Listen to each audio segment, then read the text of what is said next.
Bonjour. Bonjour. Vous êtes candidat Europe Écologie Les Verts sur la 3e circonscription du département de la Manche pour les élections législatives. Oui. Bon, avant de parler des élections législatives, on va parler de l'élection présidentielle. J-13 avant le premier tour. Oui. Match à 4, tout est possible pour cette présidentielle ? Ouais, tout semble encore possible. J'espère que notre candidat, puisque du coup nous avons soutenu Benoît Hamon. J'espère que notre candidat va.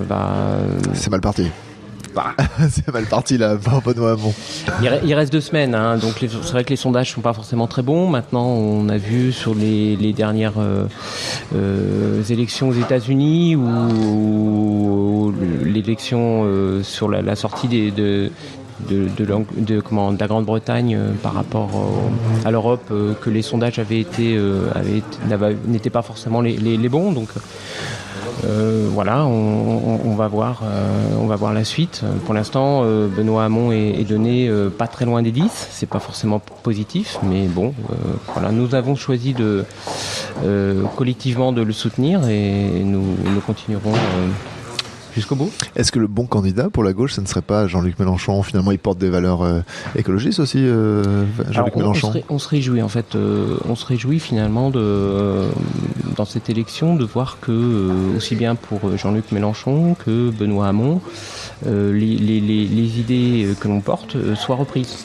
Donc quand on voit que Jean-Luc Mélenchon a des sondages qui le donnent pratiquement 3e, on peut que se réjouir. On voit que finalement nos idées, elles finissent par être un peu majoritaires pour les individus. Donc voilà. Pour nous, c'est plutôt une satisfaction. Alors après, nous aviserons au 2e tour. Pour l'instant, je vous dis, notre candidat, c'est Benoît Hamon. Et voilà, on a fait un accord pour la présidentielle. C'est la première fois où finalement notre candidat... on n'a pas de candidat pour les écologistes. Depuis 1974, on en a un. Donc... Voilà, et finalement, est-ce que c'est pas un mauvais choix ? Est-ce qu'il n'aurait pas mieux valu, compte tenu des intentions de vote aujourd'hui sur Benoît Hamon, est-ce qu'il n'aurait pas mieux valu qu'un candidat écologiste existe ? Finalement, il n'aurait pas fait un score si mauvais, quoi. Ouais, bien sûr, mais est-ce qu'on... On a fait un choix collectif, on va pas faire de la politique fiction, là. De toute façon, le choix est fait.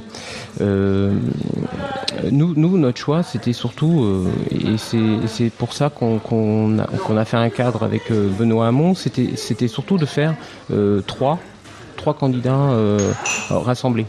Ça n'a pas été le cas. Les conditions n'ont pas permis finalement d'avoir une candidature unique. C'est dommage. Donc même si les sondages donnent Jean-Luc Mélenchon à, alors je sais pas combien, mais 3e, pour autant, s'il n'est pas au 2e tour, on aura tous échoué. Donc voilà, jusqu'ici, notre choix, ça a toujours été de faire 3 candidats ensemble. Je vous dis, pour l'instant, les conditions n'ont pas été le cas. Plus on avance vers cette élection, plus on sent que ça va pas être possible. Maintenant, voilà, être 3e, c'est bien. C'est pas ce qui nous permettra d'être au second tour. L'écologie plutôt absente du débat pour l'instant de cette élection présidentielle. C'est vrai que bon, cette élection présidentielle, ce premier tour cet avant-premier tour est pollué par les affaires des uns et des autres. Et finalement, on le sait, on parle pas beaucoup du programme, quels que soient les programmes d'ailleurs. Et c'est vrai que l'écologie, c'est peut-être l'un des points dont on parle le moins dans cette campagne électorale. Oui, alors d'abord, effectivement, c'est un enjeu qui est important. On a une urgence climatique, on a une urgence sociale. On voit que sur la qualité de l'eau, sur la qualité de l'air, il y a des choses à faire, il y a des choses à dire. On a des enquêtes qui montrent... il y a une enquête qui est parue il y a une semaine qui montrait que pour personnalités, on s'apercevait qu'ils avaient 100% de glyphosate dans leurs urines. Il y a quelques semaines, on avait une enquête sur une analyse de cheveux, là encore de pas mal de personnalités politiques. On s'est aperçu qu'ils avaient un tas de produits qui étaient même interdits d'être commercialisés.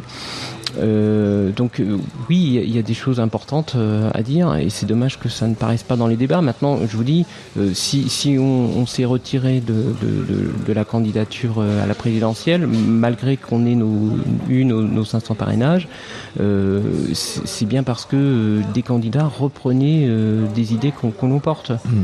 Donc voilà, après on peut se désespérer de ne pas trouver dans les débats des choses sur effectivement l'écologie, mais c'est bien présent dans les programmes et on peut s'en féliciter. La priorité du prochain quinquennat en termes d'écologie, pour vous, ça doit être quoi ? Voilà, quelle que soit d'ailleurs la couleur politique du nouveau président de la République, c'est des sujets qui sont assez consensuels tout de même. S'il y a une urgence pour le prochain quinquennat, c'est quoi ? Une urgence, il y a des urgences. Ouais. C'est ça qui est difficile finalement. Je vous en demande une. Sur tout ce qui concerne la santé humaine, il y a quand même des choses qui sont à faire rapidement. Supprimer les pesticides, travailler sur les perturbateurs endocriniens, et puis préparer notre territoire au changement climatique, au dérèglement climatique. Voilà. Je vous donne pas une priorité, je vous en donne plusieurs, je suis désolé, mais c'est difficile finalement de faire un choix. C'est un ensemble. On prône finalement un changement de logiciel et sur des domaines qui sont différents, c'est sûr. Notre territoire du département de la Manche est concerné par ces changements climatiques, ces grands bouleversements. Clairement, oui. On le voit, enfin voilà, c'est sujet d'actualité, mais on le voit sur l'érosion côtière. On voit que des élus se battent en mettant des big bags remplis de sable qui sont éliminés comme des châteaux de sable à chaque marée. Vous parlez de Gouville-sur-Mer là. Entre autres, ouais. Ouais. C'est pas la bonne solution là ? C'est pas la bonne solution. Il faut faire quoi ? Faut laisser la mer faire son travail d'érosion alors ? Alors en fait, d'abord il y a des analyses qui ont été faites. Il y a des données scientifiques qui sont claires. On sait qu'à certains endroits, ça va pas être possible de se battre. On sait qu'on a un coût qui est énorme, c'est plusieurs milliards d'euros en termes d'infrastructures. Donc il y a des choix à faire. On ne va pas se battre pour un camping, clairement à Gouville, c'est ça. On ne va pas se battre pour un camping. Il faut savoir reculer et puis insister à des endroits où on décide de le faire, mais pas pour un camping. Vous êtes candidat aux élections législatives sur la circonscription de Coutances-Valognes. Gouville-sur-Mer, c'est sur la circonscription que vous visez. C'est pas très populaire de dire ça aux habitants de Gouville. Bon, le camping, on abandonne, on recule. C'est pas populaire, mais c'est la responsabilité d'un élu de dire la vérité. Ces données-là, elles existent. C'est-à-dire, on n'invente rien. J'ai une culture scientifique, donc je sais analyser des données scientifiques. L'État publie des données qui sont claires. Il y a certains endroits où on ne pourra pas mettre des billes, mettre des big bags qui vont disparaître comme ça à chaque marée. Pourquoi vous êtes candidat au siège de député de Coutances-Valognes ? Alors, moi, je suis un militant écologiste.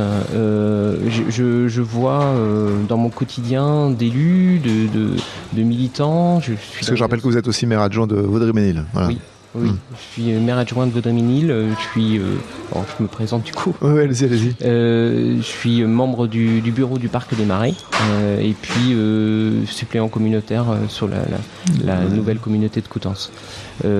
Moi, ce que je vois dans mon quotidien, c'est que la prise en compte de l'urgence climatique n'est pas suffisamment mise en avant. Voilà. On le voit, on parlait de Gouville, mais il y a d'autres sujets. C'est pas mon premier mandat, j'ai pas l'impression que les choses avancent. On a l'impression qu'on est dans quelque chose qui au fil du temps ne change pas. Donc ma volonté à moi, c'est vraiment de m'impliquer pour espérer changer un minimum les choses. Ouais, vous êtes animé par ce combat et c'est ça qui vous pousse à descendre dans l'arène. Voilà. Bon, ça vous fait pas peur de descendre dans l'arène politique, législative? Si, un peu. Ouais, quand c'est même. vrai, ouais. Ouais, c'est pas simple. C'est pas simple. C'est pas une décision qu'on prend seul. Ouais. C'est une décision qu'on prend en famille, parce que la famille va être impactée par cela. Ma compagne est aussi a aussi habité par. Oui, elle a les mêmes valeurs que vous. Voilà. vaut mieux dans un couple, de toute façon. Donc du coup, collectivement, on prend ces décisions. D'accord. Bon.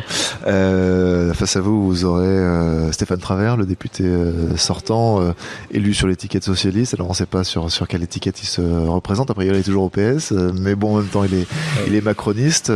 Il est plutôt en marche, je crois. Il est plutôt en marche. Bon, bon, très bien. Lui, c'est pas tout à fait ce qu'il nous dit, mais bon, c'est pas grave. Lui demander à lui, alors, mais... Oui, on lui a demandé déjà. C'est pour ça que je vous dis ça.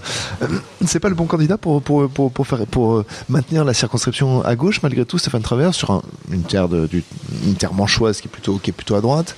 Alors, peut-être effectivement pour lui, puisque voilà, on est sur une circonscription qui d'abord il est sortant, il a été présent et puis concernant le nucléaire, il est quand même enclin à favoriser son industrie et à poursuivre le nucléaire. Donc effectivement, il peut paraître le bon candidat pour être élu. Maintenant, c'est pas tout à fait mes idées, donc. Oui, c'est pas possible que, comme au niveau national, les écologistes se rangent derrière le candidat PS localement, quoi. Là, il y a une incompatibilité. Non, nous on a un accord sur les présidentielles, pas sur les législatives. D'accord. Donc, pour l'instant, comme moi je pense, c'est que M. Travers est plutôt parti pour être le candidat d'En Marche, et non le candidat du Parti socialiste. Même s'il a été désigné, mais là, à la limite, c'est pas votre affaire. Voilà. Pas trop mon affaire. Quoi qu'il arrive, le prochain président de la République, que ce soit François Fillon, que ce soit Emmanuel Macron, que ce soit Jean-Luc Mélenchon, que ce soit Marine Le Pen, aura une majorité à l'Assemblée nationale compliquée à trouver. Une majorité de députés. Oui, clairement, oui. Ouais. Bah, on voit, enfin, pour En Marche, par exemple, puisque du coup c'est plutôt Emmanuel Macron qui pour l'instant est mis en deuxième position, je crois. Donc si vraiment il passe au deuxième tour et si par exemple il devient président, on voit très bien qu'il va avoir du mal à trouver une majorité. Nous, ce qu'on pense, c'est qu'il faut qu'on déplace un peu le curseur vers l'écologie, donc il faut qu'on ait des députés écologistes. Voilà. Vous le voyez, Emmanuel Macron au deuxième tour ? Moi, je me fie simplement au sondage. Bon, très bien. Moi, mon candidat, c'est Benoît Hamon, et donc je souhaite qu'il soit au deuxième tour. Ça va être difficile pour Europe Écologie Les Verts d'avoir un groupe important à l'Assemblée nationale. On y travaille. Oui, ça va être clairement difficile. Cette fois-ci, ça sera difficile, ouais. Difficile, oui. Mais bon, on y travaille. On espère. On a la volonté de placer des candidats dans toutes les circonscriptions. D'abord pour défendre nos idées, et puis ensuite clairement c'est pas que pour défendre nos idées, c'est aussi pour avoir des députés. Alors justement, parlons des circonscriptions du département de la Manche. Donc vous êtes candidat sur la circonscription de Coutances-Valognes. Vous avez déjà un candidat investi pour Cherbourg. Oui. Rappelez-moi son... Ederer, voilà. Jean-Sébastien Ederer. Bon, alors on attend encore les noms pour la circonscription de Saint-Lô et la circonscription du Sud-Manche. Saint-Lô, Jérôme Birlouvet, dans les starting blocks, plutôt bien placé pour être le candidat. Plutôt pas candidat pour l'instant, mais peut-être dans les semaines à venir. On suppose qu'il sera le candidat d'une gauche rassemblée. Moi j'aimerais bien. En tout cas qu'il soit notre candidat. Après, s'il peut être le candidat d'une gauche rassemblée, tant mieux. Vous avez votre mot à dire puisque vous êtes coordinateur départemental d'Europe Écologie Les Verts. Mais alors nous on a un fonctionnement collectif. Voilà, on a une coordination et je suis simplement l'animateur de cette coordination. Les autres c'est la dictature, c'est ça ? Non. Les autres je ne sais pas comment ils fonctionnent, mais voilà, nous on aime bien ce fonctionnement collectif et on s'en félicite, quoi. Bon, d'accord. Donc on prend les décisions ensemble et toutes les voix sont bonnes. Et sur la circonscription de Granville, Avranches, Saint-Thierry-du-Harcouët ? Alors nous n'avons pas de candidat pour l'instant, donc toutes les choses sont en discussion. On n'a rien de précis pour l'instant. Nicolas Ferreira qui s'est déclaré candidat de gauche sans étiquette, mais qui a reçu le soutien de François Dufour pour les écologistes et du PS Grandvillers, a priori pourrait être le candidat de l'Union de la gauche. Alors, effectivement, de fait, il a le soutien de François Dufour. Pour l'instant, il a demandé notre soutien. Voilà, on n'a pas forcément complètement validé les choses. Un dernier mot, Laurent Huet, votre campagne commence quand ? Elle a commencé. Elle a commencé. Ça, il va y avoir une permanence de campagne, un site internet non, on n'aura pas de permanence de campagne, on aura probablement un site internet, oui. D'accord. Merci Laurent Huet d'avoir été avec nous. Je rappelle que vous êtes maire adjoint de Vaudreuil-Ménil, coordinateur d'Europe Écologie Les Verts sur le département de la Manche, et vous êtes candidat au siège de député de Coutances-Valognes. On retrouve cette émission en vidéo sur la page Facebook de la radio CFM.